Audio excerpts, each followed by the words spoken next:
Rex Ryan, former NFL head coach, former NFL defensive coordinator. I shared a clip earlier on, and I'd like to share another one because he pulled out a historical stat as we start to transition here a little bit towards the positive side of things. Joe, I know you're going to be excited about that.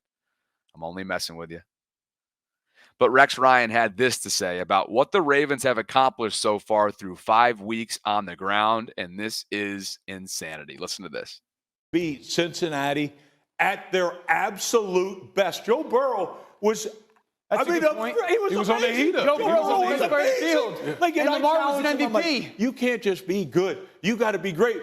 Hell, he was better than that. And Jamar Chase, like, he had 200 yards receiving. Crazy. Like, we haven't seen this. It's been like 40 years, 50 years. Like, this team, they can run the football. I think Rex Ryan with a pretty insane statistic there. And as you heard, and I'll just say it once more.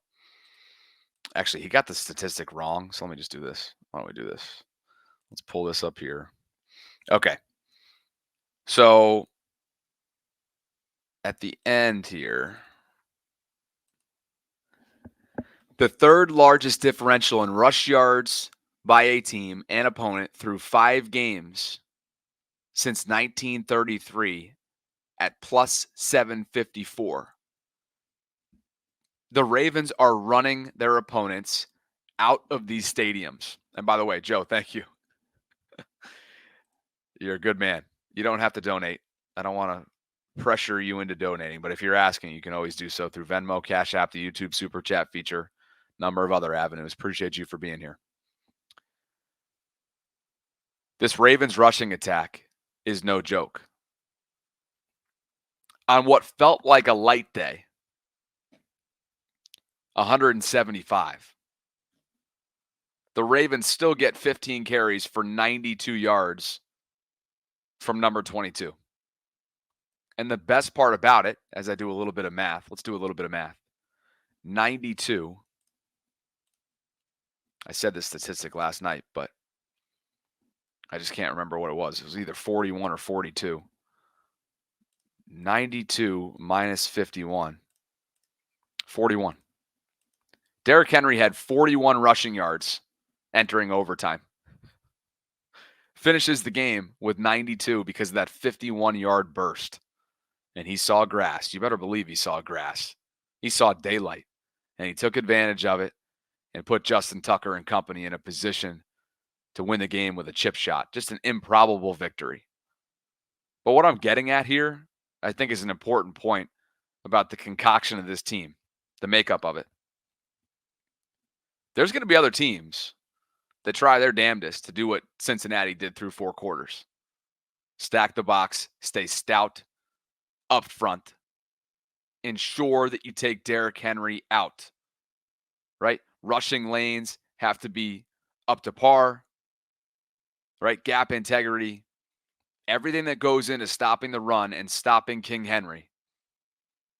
And Cincinnati did so effectively through 4 quarters, not the overtime period. That's the dimension that this team has been lacking. Instead of having one finisher, they've got 2 finishers, and both will punish you. So moving forward, if teams decide, especially when it comes to postseason football, if teams decide to play defense the way Lou Anarumo chose to and did really well and held Derrick Henry at bay through 4 quarters, fine. Lamar will kill you through the air. 26 of 42 yesterday through the air, 348 passing yards, 4 touchdowns. He was sacked just once, no picks, a clean game for Lamar aside from that botched snap, and a quarterback rating of 119.9. That's the definition, ladies and gentlemen, of the pick your poison type of offensive attack that this Ravens team has right now at its disposal. This is what a lot of you have been waiting for, and they have now arrived. Pick your poison. Do your best to try and make us one-dimensional, and when you do make us one-dimensional, we're going to beat you that way too. Zay Flowers looked like a number 1. I think he heard me saying that I don't refer to him as a number 1 wide receiver. and he came and shut me up. 7 receptions for 111 yards through the air. He was targeted 12 times, had a long of 26. Drive went for 9 yards. And Todd Monken has been nothing short of dynamic, variety-driven, and in scripted format on opening drives. Boy, have they been effective. They have scored every single opening drive down the field so far through 5 weeks. That is solely based on play design, scripted formatting, proper communication, and ultimately a whole lot of player execution. It's great stuff. Thanks to Jonathan Alston for a super chat feature. Jonathan wants to know, should they trade for a new free safety? Not quite there yet. You've got other guys that are hanging around, including Bo Braid. You can also ask more from our Darius Washington, should you need it. I'm not there yet. Again, I'm willing to offer grace just based on 2 years ago. The time that it took for Mike McDonald to get his feet from underneath him. I'm willing to give that. I'm willing to have a grace period.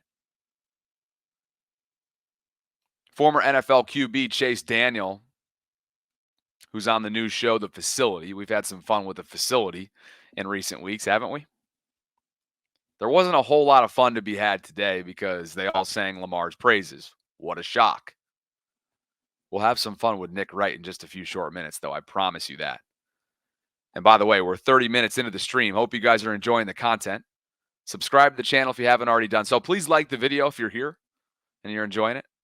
And hit that notification bell so you can be notified of when I'm dropping my live content. Here's what Chase Daniel had to say about the Ravens winning in the fashion that they did yesterday. The highest scoring affair in the 58 meetings that the Ravens and Bengals have had together.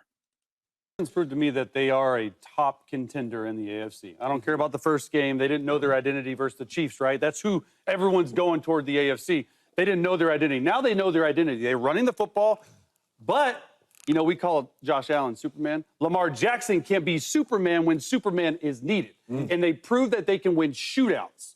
I'm not sure before this game that they could have won a shootout with Lamar Jackson at quarterback because their identity is run the ball with King Henry, run the ball with Lamar. Lamar beat this team down with his arm. And they just played really well in all 3 phases when they needed it. That defense picked off Joe Burrow when they needed an interception. Right? Like you give up 5 touchdowns, you give up 395 passing, make a play when you need to play. Justin Tucker, field goal to send it to overtime, field goal to win it. Okay? And then you have Lamar and King Henry on the 51-yard run to ice the game. He thought he was going to get in. A little slow right there. But it was just cool because it's not only that you won a division game on the road, but it's how you won. And you won in a shootout fashion. That shows, improves to you, improves to the world. You can really play with everyone and anyone if you get that defense right. Okay. The Ravens have won games before throughout the Lamar era in shootout fashion, in shootout form. But there haven't been a whole lot of them. One that comes to mind off the top of my head was his electric performance at home against the Colts on Monday Night Football a couple of years back. You can probably count on one hand how many there have actually been. So Chase is onto something here in the sense that, okay, in the here and now in 2024, in the Todd Monken era, now with the new look Ravens offensive attack, yes, they prove that they're capable of hanging with you, even though they're the NFL's rushing king. They have the king, but they're also the king of the crop when it comes to, as a team, ability to rush the football. But we have seen it before, and we have seen it before Derrick Henry arrived in Baltimore. It has not been a formula for success. So how significant was yesterday? Significant because of the opponent. I think a lot of people, Nick Wright included, we're heading in that direction in just a few short minutes, didn't feel like, as a passer, Lamar Jackson could hang with the Joe Burrows of the world. So much for that narrative. Busted. shatter it, just like he's done every other single one throughout his 6+ year career. Just like the Ravens themselves as a team have, with the whole narrative that they can't play from behind. They can't win games when they're punched in the mouth first. They can't stare 10-point deficits down and do something about it. Yes, they can. They erased, thanks to, in part, the human eraser, as Tom Brady coined for Lamar, 3 separate 10-point deficits in 1 second half. In 1 second half. Think about that. That used to be their Achilles heel, and now it's something that they don't even bat an eye on. That, to me, is the evolution of the Lamar Jackson era here in Baltimore. There have been layers and levels to this, and they can finally win games with variety. Again, this is not the first time that we've seen a Ravens shootout victory with Lamar under center, but it is the first time with Derrick Henry, and it is the first time in this second year of the Todd Monken era.